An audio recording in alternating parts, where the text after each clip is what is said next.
taking that step back, breathing, etc. Breathing in. And think about the overarching principle in terms of caring and healing and supporting our patients. So that's why we all have very professionals doing in essence, isn't it? Regardless of the background and specialism or interest, we try our best to care and possible cure and you're already giving that's also giving your answers. But what is the overarching principle? And with that, I like to start by asking the famous doctor. So the famous first harm. Is it an aphorism? Is it a quote like Hippocrates? False or true? If it's false or true, I'll give you a couple more seconds. And just to check that you can all see me well and the slides as well. And I'm confident I can raise the dead with my voice, so you should be able to hear me. If not, let me know if any problems at any point. Well, you might have figured by now that I'm also a bit cheeky, and I will not give you the answer straight away. I will circle back and discuss that at the end of this presentation, just to keep you engaged and incentivized, but also to frame our discussion and maybe shed a different light at the end. Okay, so the reason I selected these topics today, so to drill in after discussing the discussion about effectiveness, about how they work, and evidence, and clinical experiences. What do they have in common? Why do they choose these two?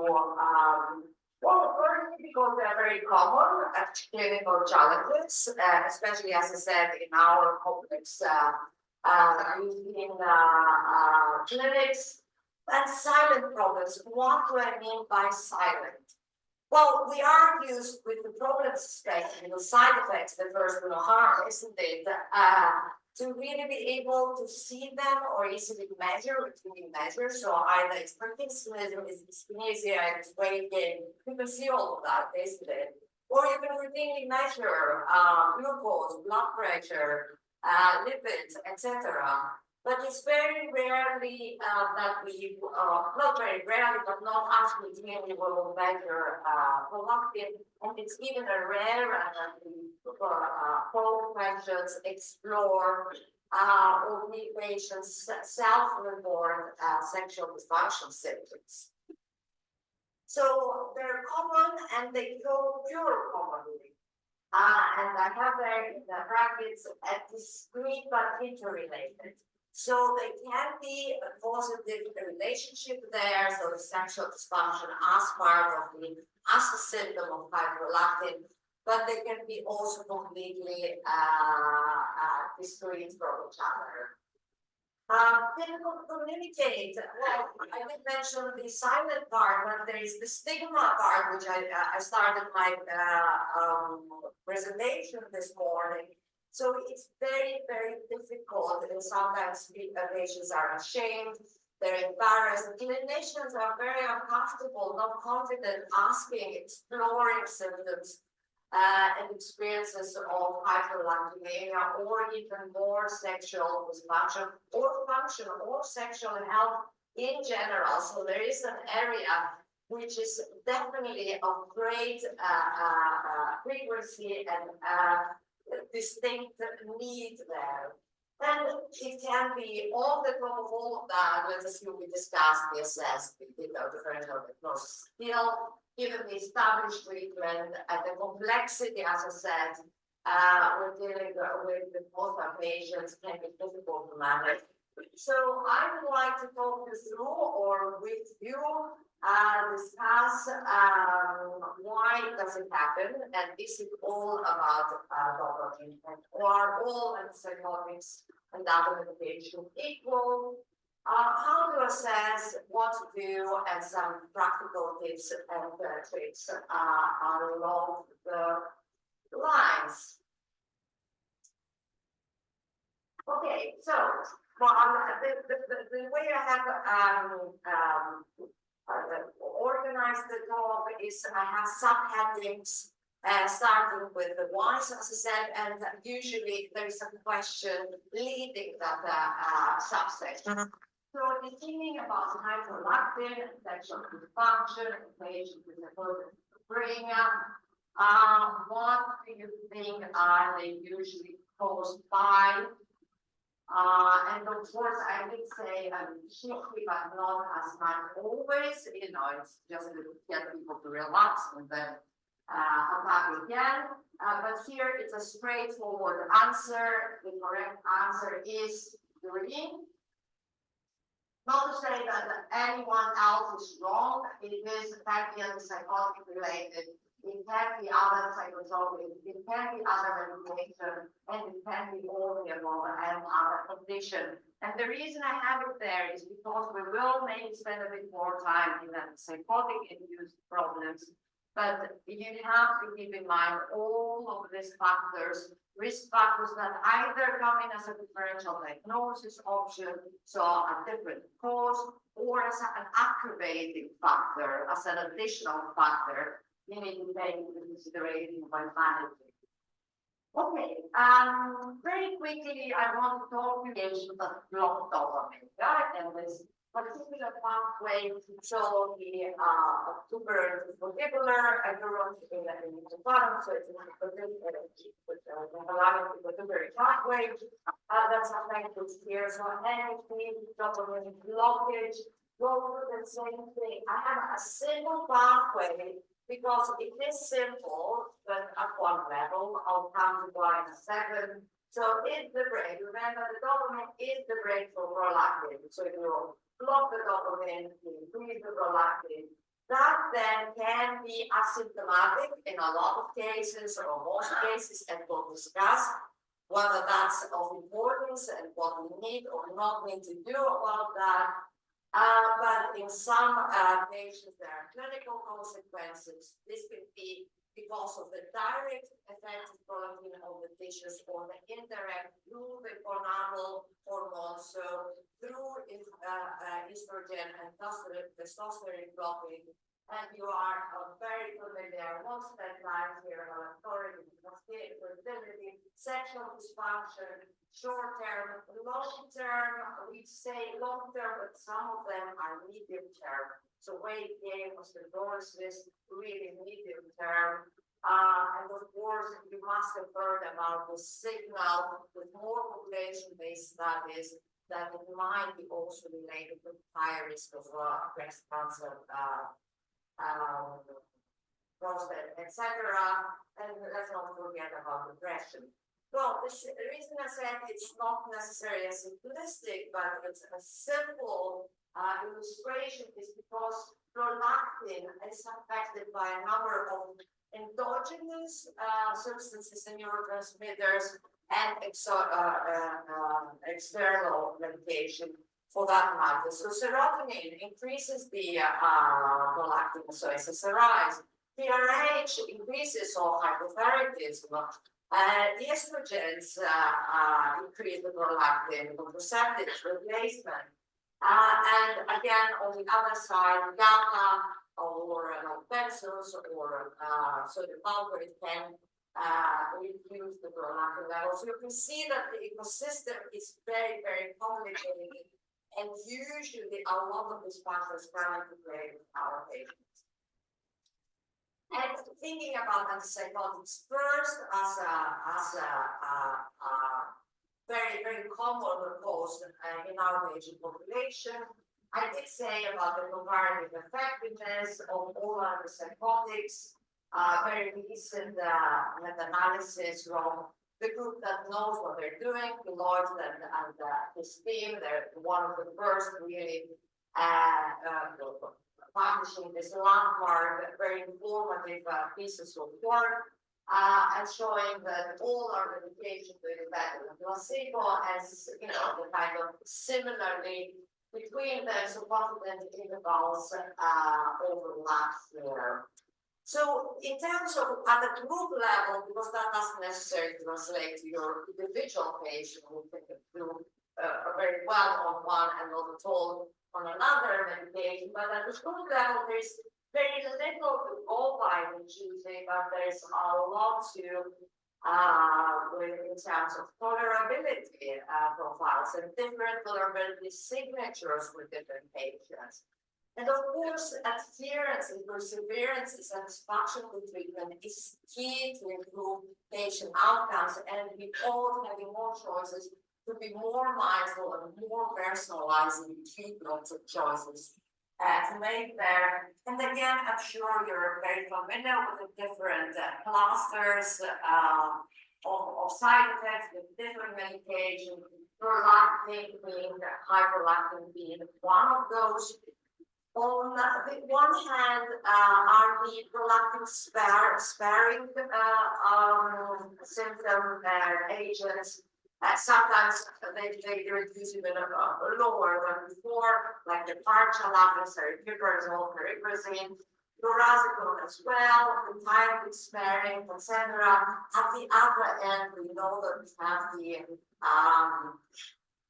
we have the haloperidol, the usual suspect with the dopamine blockage, but also interestingly, something we would not be expecting initially when launched because of their atypicality profile. So less likely to infuse EPS, that's the absolute terminology, that the absolute definition of atypical is the likelihood or the lack of likelihood of inducing EPS in animal models of clinical population.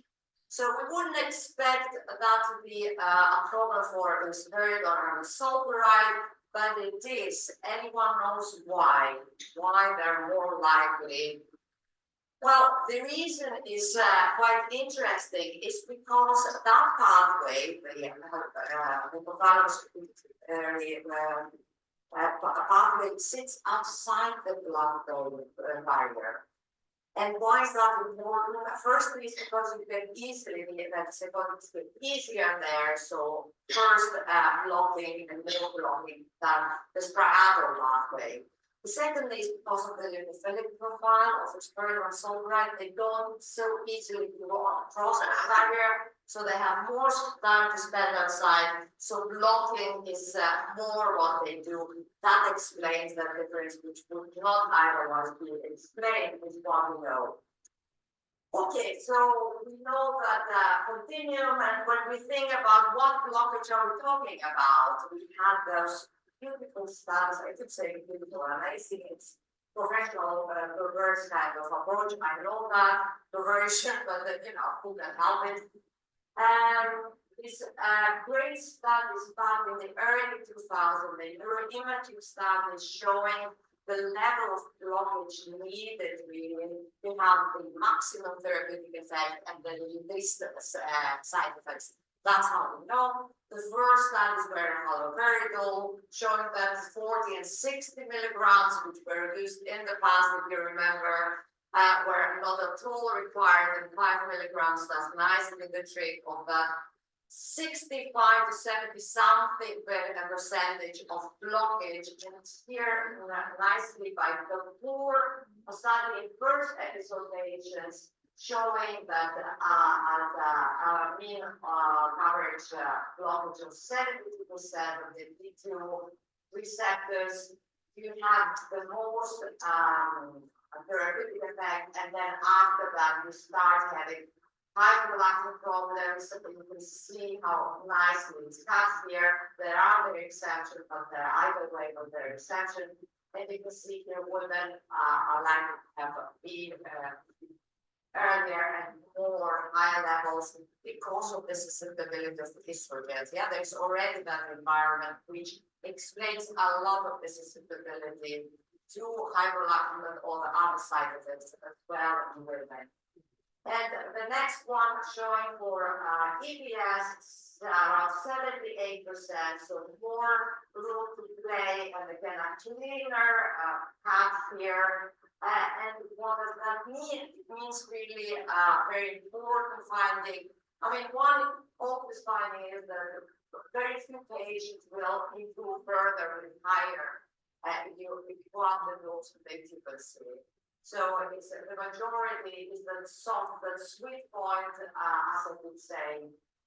Having said that, your individual patient and that's personalized medicine, and we know that from studies like the combined study and others, that some individual patients will need higher levels and higher frequency because of pharmacokinetics and pharmacodynamic reasons. Yeah, so some patients will need that point higher. But the other thing that is interesting here is that when we have a patient presenting with Parkinsonism or EPS, even mild, send a prolactin value as well. They might already have high prolactin if they present with this type of symptoms. Okay, we established nicely, and as I said, we covered mostly the antipsychotic related, but it's established nicely reasons for hyperprolactin in this patient. What about sexual dysfunction? And the reason I like insisting on this presentation and this slide is because clinician in clinical practice, we often think, oh, there isn't hyperprolactin, or patient says it's symptomatic of other symptoms, so there isn't a problem with sexual dysfunction. So one important message I want you to take home, as they say, but there you go. Today is that we can have sexual dysfunction in our patients with both high or normal prolactin. And you can see if you want, you want next level of complexity, which I love, is prolactin is just one little word here. The different phases of sexual function and dysfunction are divided in desire, libido, and most of our patients complain of lack of libido, reduced libido.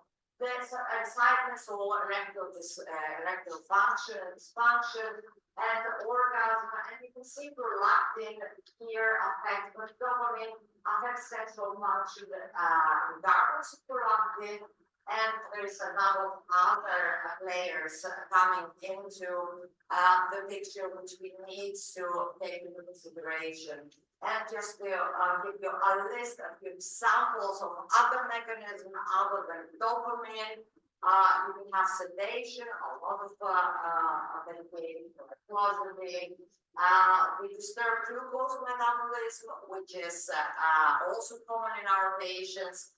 And maybe I'll take a minute here to just remind you that a lot of those are side effects of our medication.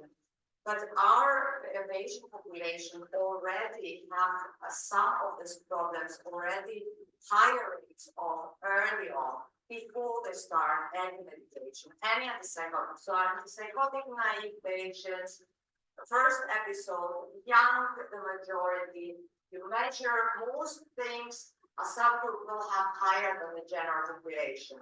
Higher lipids, higher glucose, high levels of prolactin because of the stress levels, higher levels of spontaneous Parkinsonism, or spontaneous dyskinesia, sexual dysfunction, higher rates.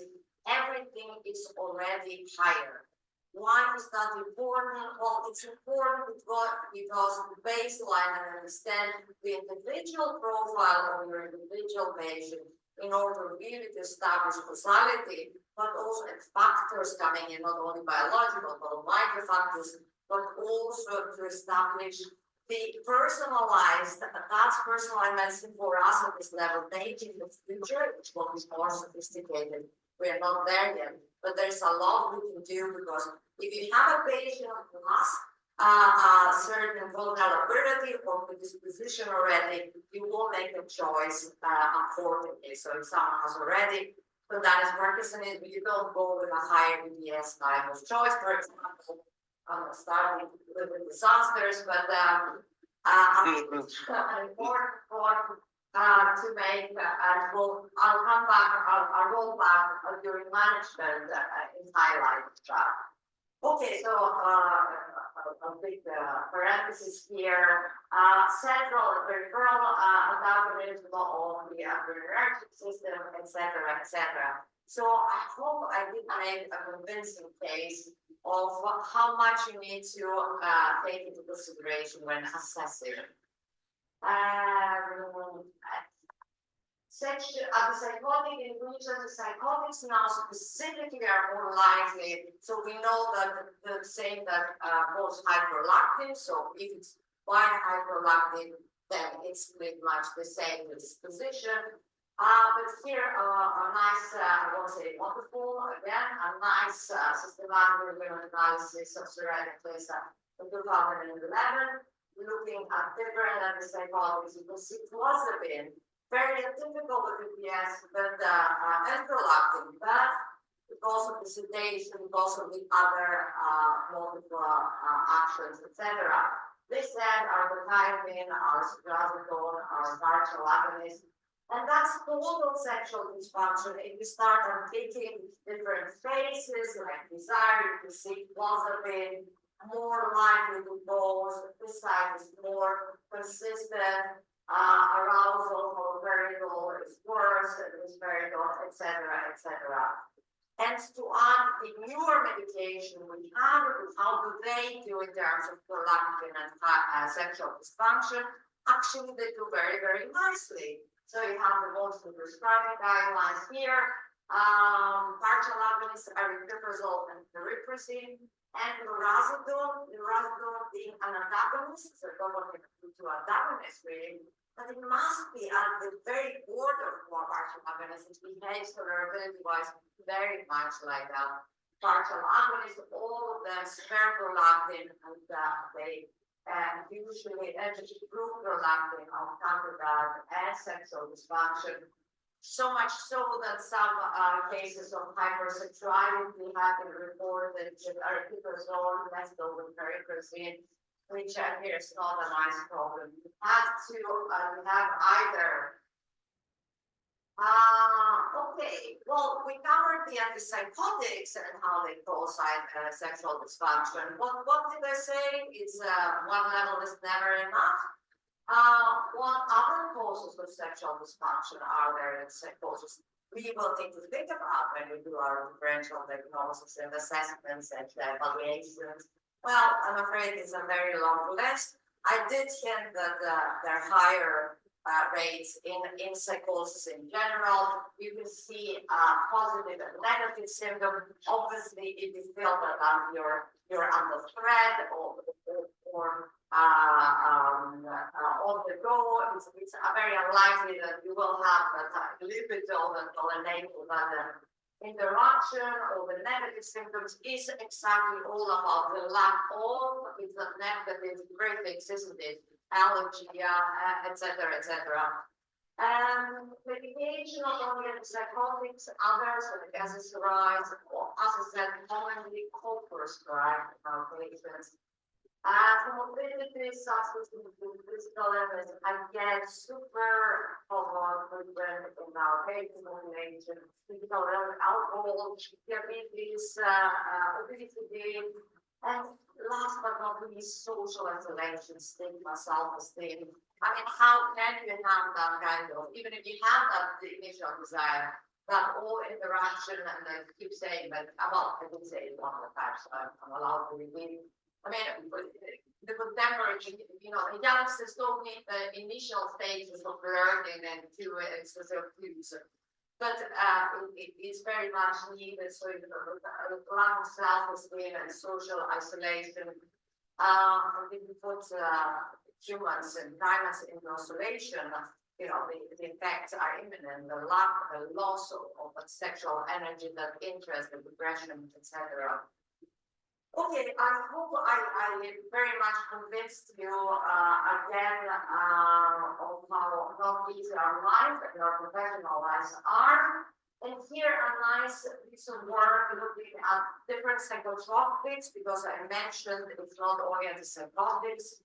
We really need to take that into consideration, because sometimes we have a nicely established antipsychotic and we think that's the offending factor, and then we have so many more. And here is the likelihood, the rates, with a spread of evidence. So first generation experimental SSRIs, antipsychotics, more likely, partial agonists, bupropion less likely, and some of them used to manage and treat some of these problems.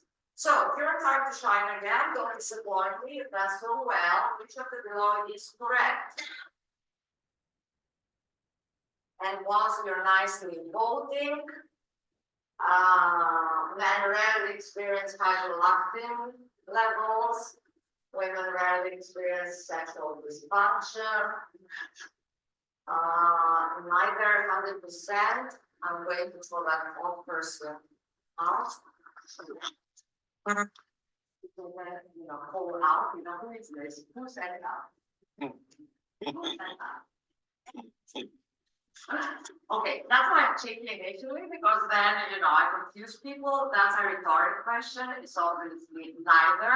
But the reason I have this question is really to make a point of that disparity filtering down. It's not only schizophrenia, it's not only mental health, it's not only, but it can be also gender-based, whether it's men's health or women's health. So we often assume that men don't have, because I said there is kind of a more susceptibility, don't have a problem with hyperprolactin, and that women don't have problem with sexual function. It's I kind of not see it, it's out there, you know, it doesn't exist. What do the numbers say? Well, the numbers say that albeit less men experience hyperprolactin and often with symptoms, and that women have almost equally, this is the review, problems with sexual dysfunction. If you look at surveys where self-reported, those rates are like 8 and 9%, and some women are higher. And there is a real problem with stigma and women reporting, confirming, being open, being embarrassed about the lack of sexual drive. I think also the Viagra and the erectile dysfunction and SSRIs help the discussion being more open with men, but it's really a huge problem for female patients, often overlooked mechanism, but also by them very difficult to keep out. And here I have, there were some questions before, I have a study about prevalence rate quite recently, 2022 from Spain, survey is gone, very active at the Spanish colleagues over the last few years. And why do I specifically selected this study? Well, I selected because first the compliance is almost kind of confirmed with long acting. So you can have a better estimate of and a better idea of the actual rates of hyperprolactin, sexual dysfunction, and other side effects. And here you can see all these, both men and women have high rates of both prolactin and sexual dysfunction.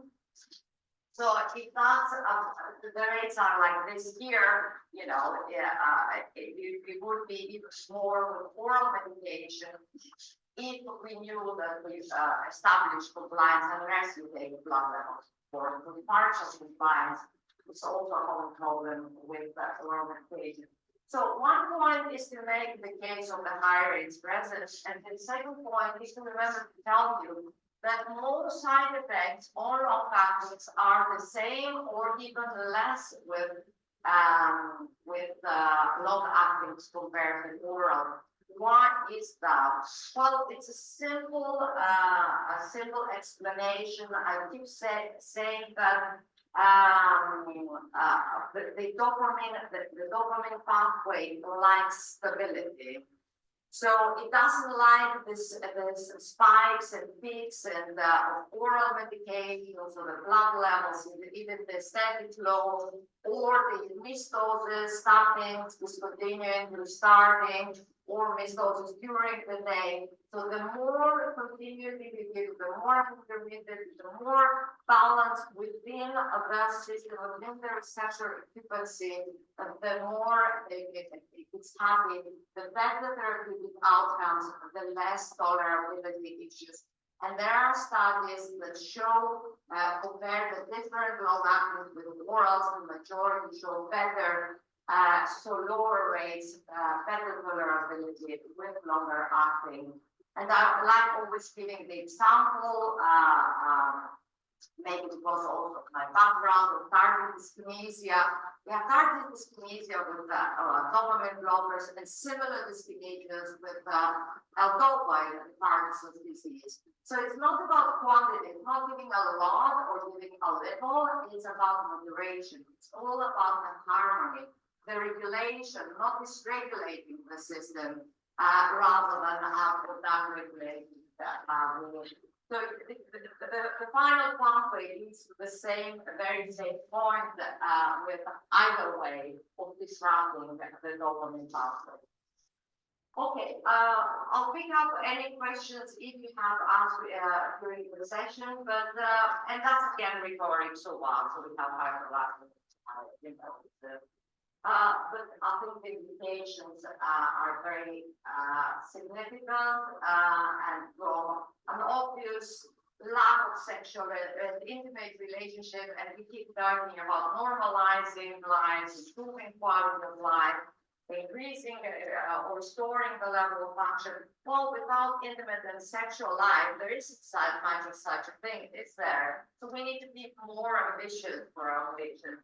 And of course, poor adherence, which we usually don't hear about. It's one of the reasons, maybe, about the anesthesia, they will tell, but sexual dysfunction, they most likely will never hear about whether they and why they should. Okay, again, it's your turn. The most commonly assessed side effects are, do tell. What do you mostly assess and what do you think others, when you've seen others do assess in clinical practice? What are you expected to, what do you have time to, what do you like, what do you think your patients want? What is good practice? All of that, EPS, weight gain, yeah, I do ask the most commonly, so I do say the responses as correct. I don't have a green here, and I don't have a green because that's correct. So yes, it's weight gain. So the point of this question is, if it's as Grandpa Freud said, if it's on everyone's mind, why don't we discuss it? Why don't we assess? Why don't we ask? And how bad are things really? Well, I like this slide, an old one, a former audit, because it so nicely shows how we increase and improve on assessment of PPS and weight gain, doing even better. We're very aware of the metabolic syndrome, weight, BMI, etc., which is great. Nothing against that. But when it comes to sexual function, it's going worse than bad. And that disparity I mentioned in clinical practice filters through in clinical research. So there's less money for research in mental health, there's less inquiry in schizophrenia, and then there's less clinical research for side effects of this nature. So and I keep saying it's to do the right studies to show the right and necessary and relevant things. British Journal of Psychiatry, both 167 studies, different designs. You can see EPS, weight gain, I'm sure now catching up, etc. On the other end, subjective excitement, sexual side effects. So it's how patients feel really that we don't ask about much. And why don't we ask about? I mean, we did led by my cohort switching study in sexual dysfunction and supposed related. Unfortunately, we have to close early because the patients didn't want to discuss, they didn't want to switch, the clinicians didn't want to discuss, they didn't want to switch. So great success altogether. We did a second publication here PMC asking why, looking at the barriers, the future direction, and you can see nurses can do very, very complicated, and I hope I've seen we have some here, very complicated things, but they don't feel comfortable assessing sexual function, and neither do some of psychiatrists. Patients don't self-report. We feel that therapeutic alliance might suffer. I don't think how neglecting after all areas so important to all of us improve the treatment, the therapeutic alliance whilst the interruptions and the lack of awareness of how to assess and what to look for. There for this talk today. So you'll be pleased to hear it's between now and the meet and the lunch is just the management and the questions and answers. So back to you again. What would you whether you have hyperprolactinemia or you have sexual dysfunction? Well, here hyperprolactinemia about both of lies. What would you do? Lower the dose, switching up.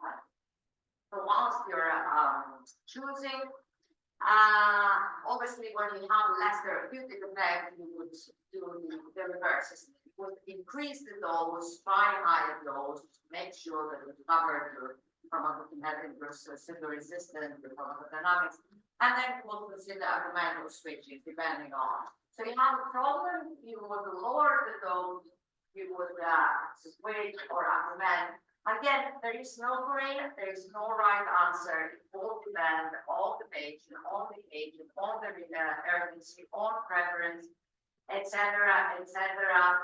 So lowering the dose is the obvious go-to if you can lower the dose in terms of therapeutic effect. Sometimes, that's what needed. I did say the pathway likes its stability, and we think that we have more space to play with doses.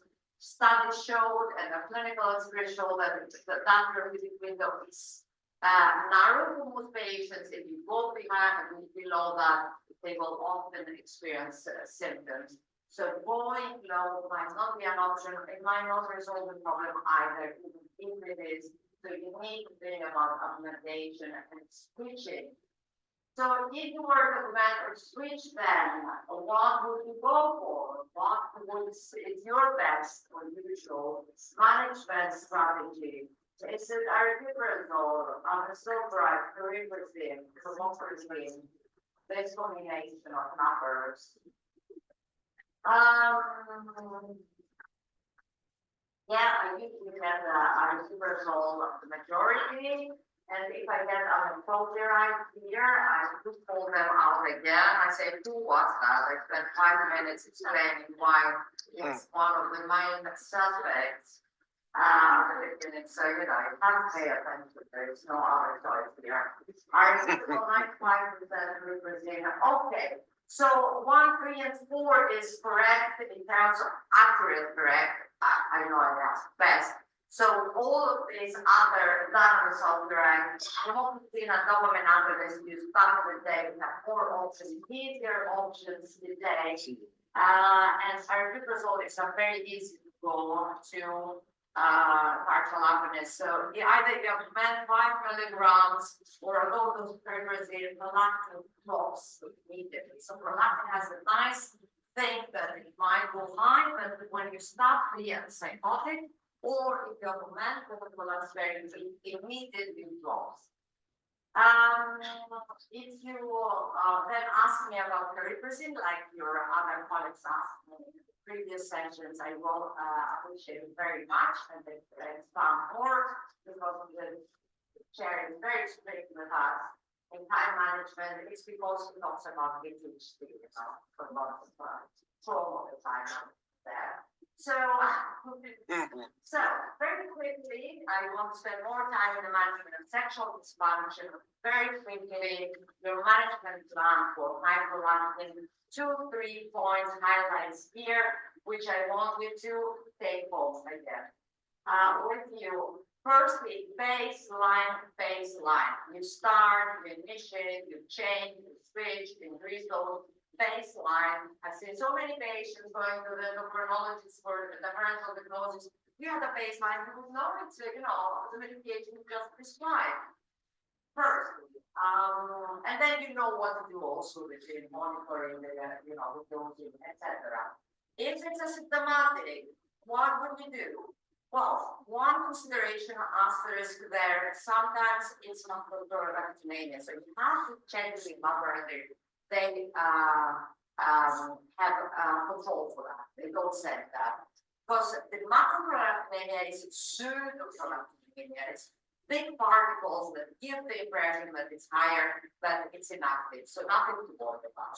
Well, if it's not done, which is usually the case, we worry about. Guidelines used to say watchful waiting, which is something we like doing, but not anymore. The new evidence filtering through does make it really important, crucial to be more assertive. So guidelines need to be updated, and things are happening faster nowadays.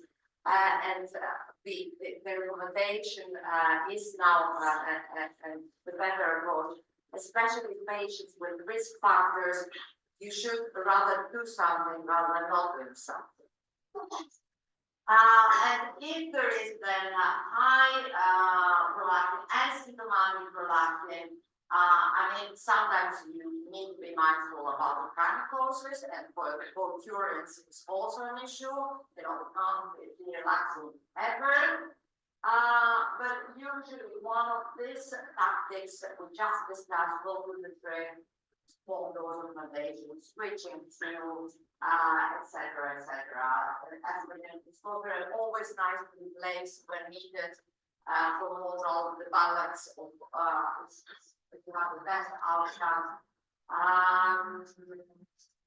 And helping you with switching or augmenting a nice, again, mostly guidelines. And I'm not likely as in flight, but this is always very up to date and very nicely balanced and very objective table, giving you first choices and second choices according to the problem, and you can see the hyperprolactin, central dysfunction, partial agonism, urazolone, methionine, your favorites to go through. Okay, last few slides, couple really. Management of sexual dysfunction. What do we do if it's prolactin related? You treat the prolactin, but remember how many other factors there and reasons come into play. So we did before that remedy trial just to see what's out there. We were expecting a lot of trials on how to manage pharmacologically sexual dysfunction. Well, as I said, disparity, what we found is really the paucity of research in general level of high quality, very low population, patient, very low quality, hardly 6 studies we included in that systematic review. We did back in 2019, finding 6, some signal for epiprozole, some signal for sildenafil, and similar agents, mostly probably with men because they don't work as well in women. There are systematic reviews. And again, they can say that most of the studies included male participants. So we have like it's blackness, a black hole in terms of our understanding of female management. Final thoughts and additional quotes at the end. Okay, I think I did make the case of the importance of baselining with our patients of clear, not only because of causality, but also because of the very individual signature of patients that will inform recommendation, will inform patients more likely to stay on their medication, be happy and be do well. So apparent degree of dysfunction is already present, baseline, follow-up. Not all are made equal. There's a lot you can do in understanding the multi-mix, but also managing the conditions. Switching accommodation strategies, depending what else you have. So if you have other side effects as well, like metabolic or obesity, like clozapine or other antipsychotics, I think a partial agonist is a win-win situation there because it mitigates for a number of these problems. And the raised prolactin is a sufficient but not necessary condition, very important for sexual dysfunction. Okay, your response you did really well with most questions, if not all, apart from the first one, which is false, which is my revenge to be had, and at the end, but just for comforting reasons, everyone else gets it wrong. So the first harm is later, Latin variation, a subsequent, some say later than that.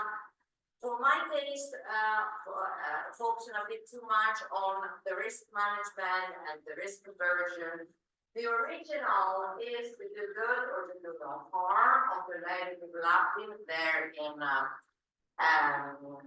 ancient Greek, very laconic. Actually, the translation is to do good while to do no harm. For my taste, really capturing that complexity and fine balance you need to bring into it's not only medicine, it's not only science, it's also art and the shared decision and collaborative programs. Really to find the balance of that sweet spot I'm referring throughout my talk. And if you're like our chair today is now, I haven't picked up the clue of my original rules and roots, I will say that I believe I'm biased, have a biased conviction that ancient Greeks said it first, said it all, said it best. Thank you so much for your attention this morning.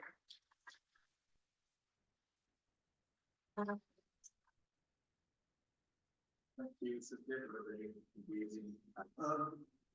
In one of your last two slides, it seems to be hyperprolactinemia has very high levels of prolactin. Do we have measures of the impact with the long-acting hyperprolactinemia? Very good question, and I did say I will pick this up, and I tried in that slide. Risperidone and paliperidone, which is similar to, are known, and then it starts with that, and have high rates. And as you would manage the oral, you would manage the long-acting. Ideally, before you go to the monthly, to 3 monthly, to 6 monthly. Studies have shown we don't have many studies on 3 and 6 monthly. The official studies, the RCTs, show similar levels of rates between the monthly and the 3 monthly. So the tolerability profile is similar. Whether there is another value with the 6 monthly because it's even more, the levels are even more stable. So I don't have a diagram, maybe I need to add from oral to monthly to 3 monthly. So the steady levels is yet to be seen, and if it translates to something substantial. Otherwise, the management would be the same across. Yeah, I hope I covered that. I take a question from what is the level of hyperprolactinemia we can tolerate without short-term effects? What's the level of how we can tolerate without short-term effects? Well, I don't know is the short answer, but there are very high levels I've seen in clinical practice. There are, especially with women, sometimes they're really, really high, and still some patients are symptomatic. Provided we kind of really drill into what the symptomatic is, I did mention, for example, sexual dysfunction is easily overlooked unless it's erectile dysfunction, which makes a bit more noise with men. So I think if you start drilling down and be really, really cautious and careful and pedantic about symptoms, you might find that what we need to do, you might find that the symptomatic is not always wanting this striking kind of galactorian, gynecomastia, and etc. Yeah, they can go quite high without, don't be surprised. I've seen very high levels without, I don't know the highest level. Yeah, I'll look at that. The probably find it. It's not just the safety side effects, it's other risks like increased risk of osteoporosis, those risks. Absolutely. Thank you for mentioning. I keep saying that and I keep forgetting it at the same time. But it's as Joe said, it's not about only having short term. You might be asymptomatic in terms of short term, but you might still, because of the low gonadal hormones, have this osteoporosis, have weight gain, have depression, and other, which we need. And that's why I said we can't really afford to do nothing in most cases, especially when there are risk factors there.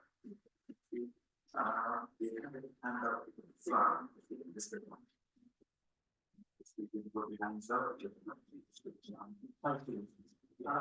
Just want to bring the two things that we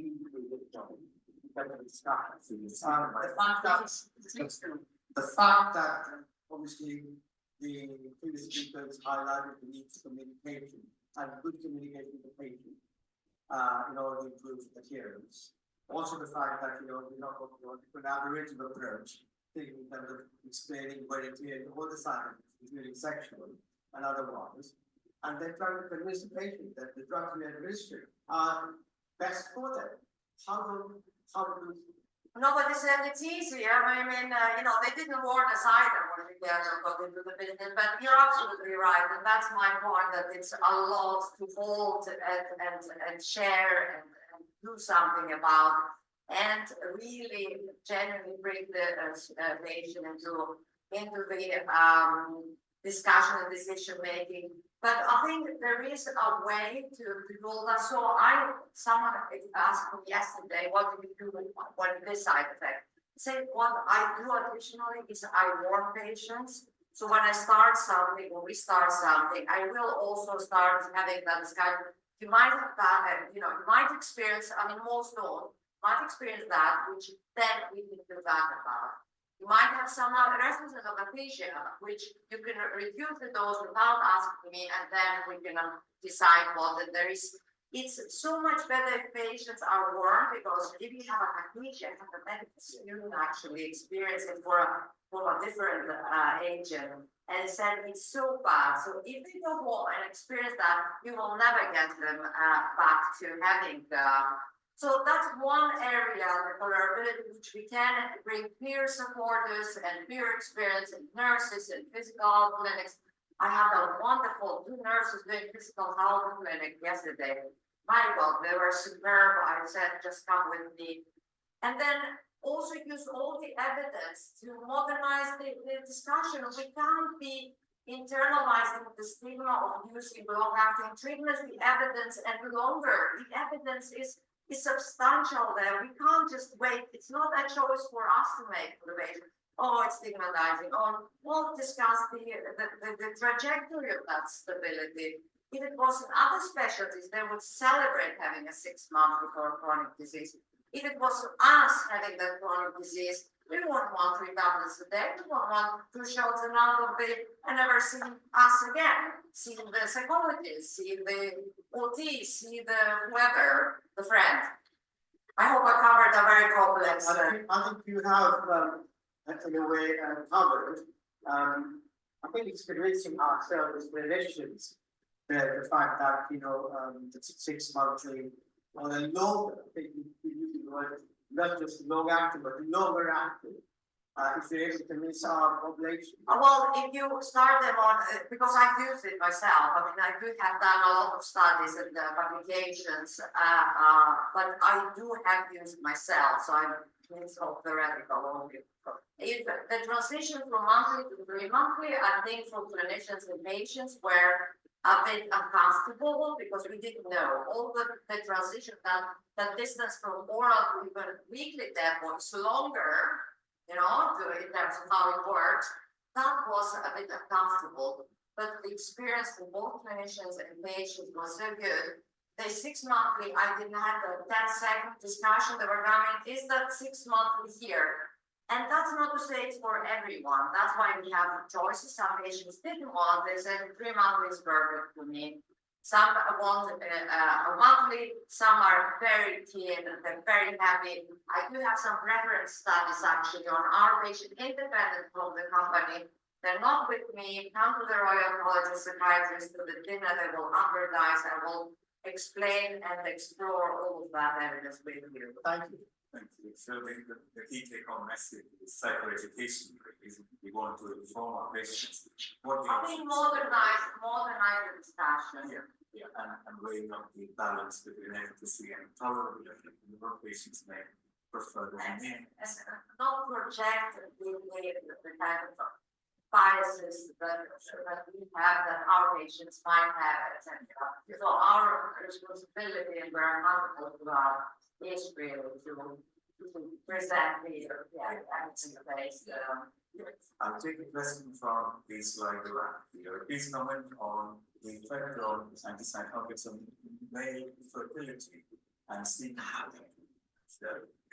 Oh, that's a difficult one. As I said, it's not fertility both ways is suffering. And firstly, if you have symptomatic prolactinemia, hyperprolactinemia, it blocks both estrogen and testosterone, both in women and in men. So the simple response is, both may suffer, but I'm not sure I've seen, I'll again have a put you, as I said, already so much specific kind of rates or effects.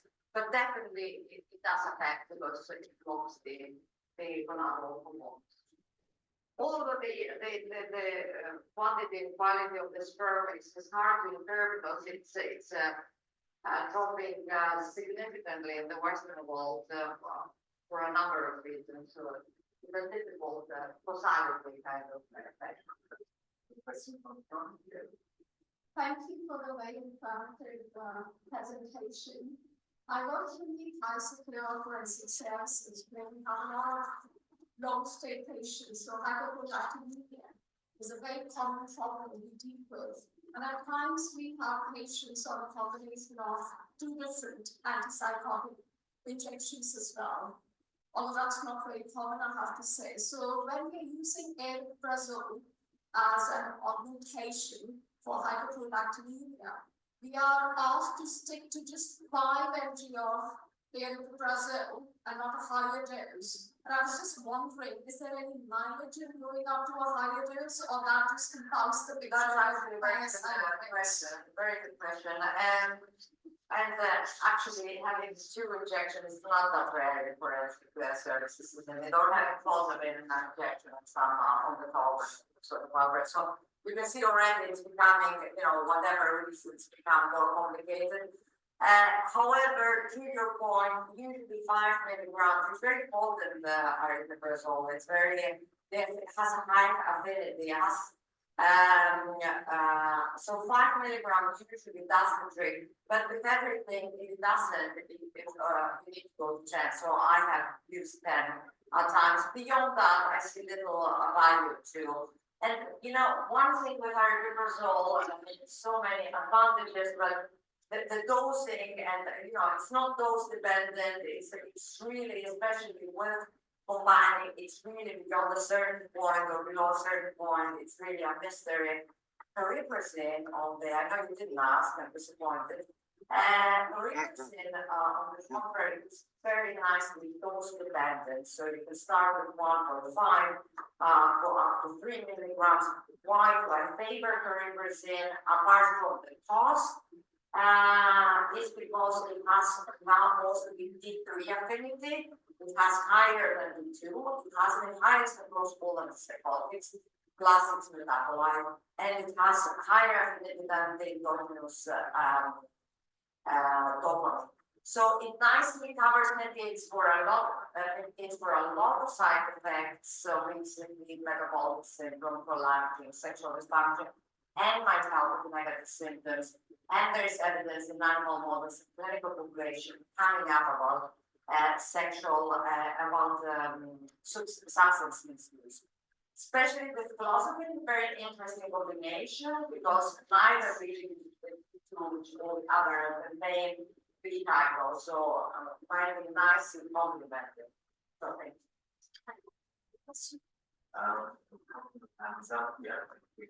My quick question on the efficacy of result compared with empirical.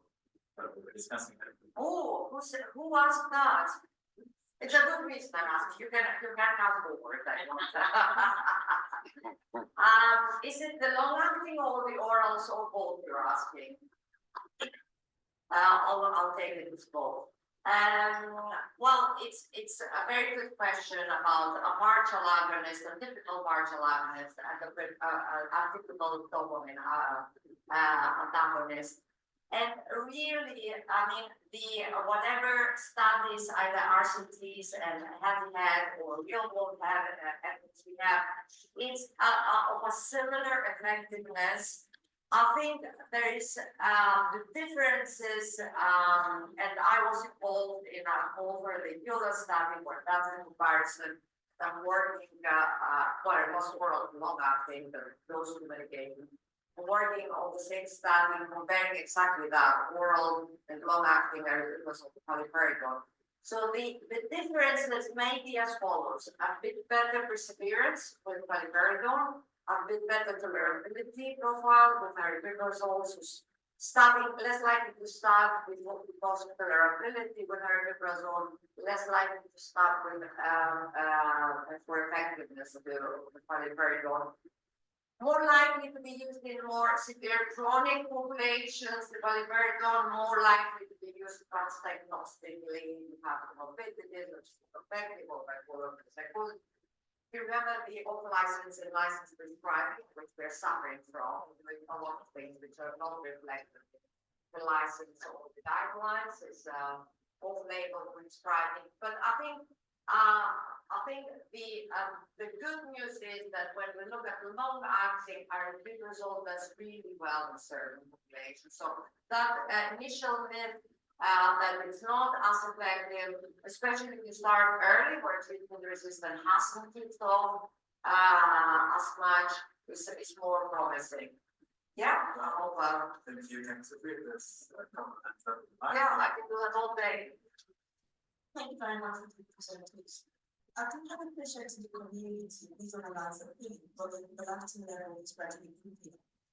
I did notice looking at the slides that olanzapine is recommended as an alternative by the policy guidelines. So my question is, what exactly will the olanzapine consider hyperprolactinemia level? Thank you. Thank you so much. I didn't mention olanzapine much because it's a bit in the middle of, so it can be both ways. So it's not that it's not causing like the partial agonists like aripiprazole, like lurasidone, although there are cases with everything, yes. So it's not as likely as risperidone and sulfuride, haloperidol, but it can cause hyperprolactinemia. Remember all the other reasons. The other thing with olanzapine is it has a dose-dependent effect on dopamine blockage. So not all of our medication and with all actions are dose dependent. So the diapine, whatever you go on, you get the same profile of that quick dopamine blocking and blocking. So it doesn't matter really, you won't get more side effects. It's not, and then you have other slides, but next presentation. But the short answer is it can cause. And it can be dose dependent. So if you go down on a dose, if you can go down, especially if you have others in the mix protect, you might see a result there without needing to add, for example. We're running out of time. Maybe a couple of more questions. One, while we're talking about hyperprolactinemia, is asymptomatic hyperprolactinemia less likely to be associated with sexual dysfunction than symptomatic? Well, Good question. I think, one point making is that when we say asymptomatic, I can see different people, others indicating we should continue and others stopping. I'll finish this and then you can decide. And what was the question? No? Yeah, so it can be asymptomatic and have sexual dysfunction related to hyperlactin. So very good question. You did grasp on that point that it can be sexual dysfunction that cannot be part of even hyperlactin. Yeah, so they can be related, they can be still unrelated. It's important to find out. So if you have sexual dysfunction and have hyperlactin, you need to do something about hyperlactin because there is no other way to know whether that's related, because it's part of the symptoms. Yeah, it can be the symptom. So I think it's difficult unless you have a very clear reason where you do before and after something changed. It's very difficult to exclude causality without doing something about the prolactin. If you do something about the prolactin and the sexual dysfunction persists to a degree or the same, well, obviously it wasn't related and you still need to be looking and doing other things. I see. Final question before we break for lunch. And there's some, you have been trying for some time. I think because of this effective in bringing down prolactin levels is caused by spironolactone or panthenol, but it does not have that effect if it is caused by a third drug like antipsychotic or something other drug. I don't know. What would you suggest regarding that? And the other question is that if albumin is not effective to bring down prolactin cause increased by antipsychotic, can cariprazine or any other sort of agent can help that? Thank you for the question. I'm not sure why amisulpride would. You mean some cases might be more resistant to amisulpride to being medicated by amisulpride by aripiprazole, or you mean all patients with amisulpride? Because it's amisulpride is the only clean medication we have in that it's just sold exclusively to receptor, and the affinity of aripiprazole is quite high for that receptor. So there's not a reason why it shouldn't really in most patients work. I agree though that amisulpride can be hyperprolactinemia can be very, very difficult to track. And I would go for all the other strategies for reducing, sometimes reducing the dose with amisulpride helps, particularly specifically with amisulpride helps. Switching augmenting reciprocol is not very good. It's not available, but it's not very good for that purpose either. It's not as good as the other partial agonists. And all the other strategies mentioned. Was this really And the second was if there is that was the same, yeah. was there any interesting question on smoking executive dysfunction? That was the last one. Oh yeah. There's a risk for this executive dysfunction in comparison to smoking. It's a very, very good question. Very good question. Okay, smoking definitely, and again, the high rates of smoking in our patient population are another factor, definitely affects sexual function. Vaping, I can see some. I don't think we have to this extent data. I'll look it up again. I mean, with vaping, the long-term effects are not are starting to get more established, and obviously some indirect ways in which smoking affect is by metabolic effects, etc. So that might not be the case via the vaping. But I'll have a look if some data have come through. We have more data on the more studies with the e-cigarette, which will not be available soon. But we do have in our patient population because it doesn't work all the regular ways to address this. Our patient population for a long list of reasons doesn't work. So again, I'll have a look, I promise. Thank you. I think we have finished with the final question. Thank you, sir. Can you compare the efficacy of risperidone with that of paliperidone? Are they different? They're not different, the outcome is the same in the method of effects in the pathway of metabolites, etc. And we don't have studies that show any difference in so changing from oral risperidone to paliperidone is not an issue. It has to be shown different. I'm not aware of any issues about what is different though, because I just want to give you some assets here inside, is the risperidone to paliperidones, if that's what you're also asking. Yes. Oh, good. I almost see it. It's lunchtime. And risperidone is doing worse. It's doing worse compared to most newer long-acting. And the reason it's doing worse is maybe there's something around bioavailability and, conditions that need to be met, but it's also because it's too weakly. So we have a very nice independent, no funding, no parties involved. And in Spain and other European countries, a multi-site study, which is going to Edinburgh show, and comparing all the newer, so aripiprazole monthly, paliperidone monthly, 3 monthly, risperidone comes consistently out worse because it's too weakly, because the shorter, the worse the outcomes, and maybe because that particular wasn't the best moment. I think personally, I wasn't a great fan when it came out, and I am with all the paliperidone.